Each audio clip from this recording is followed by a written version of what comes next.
The Holy Spirit is speaking to me right now, September 14th, 2023 at 11:08 a.m. I thought I should make this known to the body of Messiah, since this is not just for me, and it is tied in with a prophecy I have once declared. I am not a prophetess, and be aware that many who call themselves prophets actually have a highly developed gift of the word of wisdom and or the word of knowledge.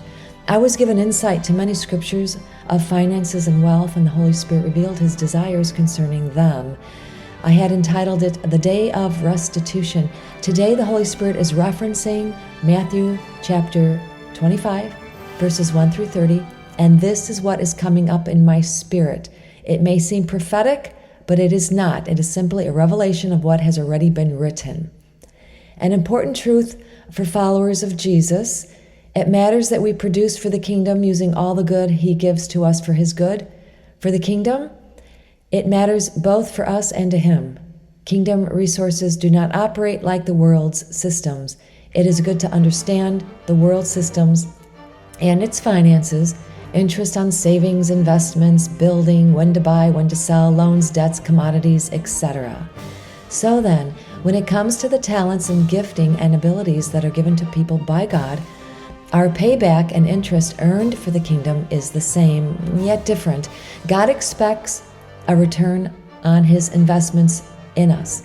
All people have been given talents and gifts that they are to develop, no matter how great or how small, realizing not all humans have the advantage of excellent schooling, extracurricular activities, excellent housing, which does not matter in the kingdom business, for these can be wasted. God devised a better system. It is based on love and the desire to serve. This is the difference. All types of believers need to produce. Do not say you can't. Adonai had asked Moses what was in his hand. I guarantee right now you have something useful for yourself, for others, and for the kingdom. So then, the little that a person was given who has not gained interest must be taken away from that person and given to the one who has more. Why? Because the Lord is saying there is not much time left. Jesus is soon to return. Jesus wants his house full. He wants no one to perish.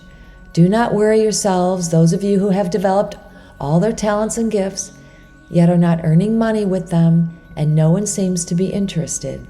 God sees your works. Simply remain at the Father's business right now, right up until his return. Search your hearts right now. What have you been given? What is dormant? What is functioning? Have you done all you can do to multiply what you are aware of that God has instilled in you? You business owners, are you obeying the laws? While once working on a business plan, I interviewed several waitresses at various restaurants. One was owned by a retired police officer and a fireman, and I learned that they are not obeying the labor laws concerning tips. When's the last time you gave a person a cup of cold water? Matthew 10:42, and if anyone gives even a cup of cold water to one of these little ones who is my disciple, truly I tell you, that person will certainly not lose their reward. This is a work for the kingdom also. In addition, the day of restitution is coming. God will supernaturally transfer wealth into the kingdom. This is not the prosperity gospel which perverted true prosperity. That was absolutely disgusting. You will be accountable to pay back what you can and receive what you are owed. You may pay bills, start businesses, give to God's work, help others, sow seed. Do not work the kingdom backwards, as many true Christian preachers did, even those who call themselves apostles and prophets. They have taught, that if you need $1,000, then sow $100 to a ministry. Do not manipulate God. As I am typing, right now even the Holy Spirit has given me the Gospel of Luke. Okay, Luke 16, verses 1 through 13. Speaking to the Talmudim disciples, Yeshua said, "There was a wealthy man who employed a general manager. Charges were brought to him that his manager was squandering his resources. So he summoned him and he asked him, 'What is this I hear about you? Turn in your accounts, for you can no longer be my manager.' "What am I to do?" said the manager to himself. "Oh, my boss is firing me. I'm not strong enough to dig ditches, and I'm ashamed to go begging. Aha! I know what I'll do. Something that will make people welcome me into their homes after I've lost my job here." So after making appointments with each of his employer's debtors, he said to the first, "How much do you owe my boss?" 800 gallons of olive oil, he replied.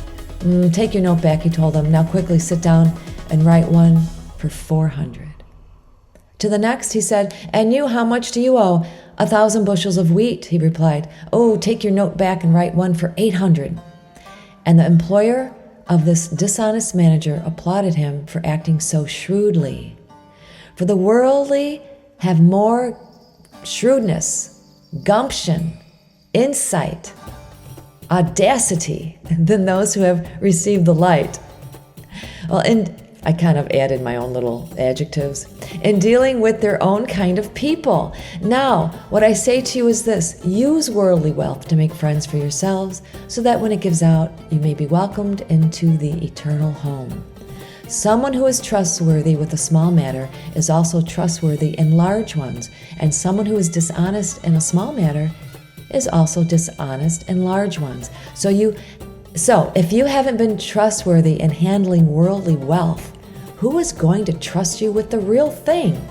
And if you haven't been trustworthy with what belongs to someone else, who will give you what ought to belong to you? No servant can be slave to two masters, for he will either hate the first and love the second, or scorn the second and be loyal to the first. You can't be a slave to both God and money. Now, one of the many lies of Satan that is buried in the souls and minds of men is this: when I am rich, then I will do what I'm supposed to do. Oh, my habits will change when I have more money. I advise you to stop what you are doing right now and to pray. Empty yourselves of all your heart and mind. May you see clearly as veils are removed from your eyes. May the enemy be exposed, and may the power and purposes of God flood your being. In conclusion, let's say you owe somebody $2,000. Ask them if they'll settle it for $600, $1,000. Follow the principles in the Bible. And be careful. You don't want to open up any old claim on a credit report, because when those are written off, okay, you don't want to reopen those. You use wisdom, do your homework, pray about it, get counsel, which, by the way, I just have to add this. Well, the credit bureaus aren't honoring the 7-year discharge. If something sits on your credit report for 7 years, it's supposed to be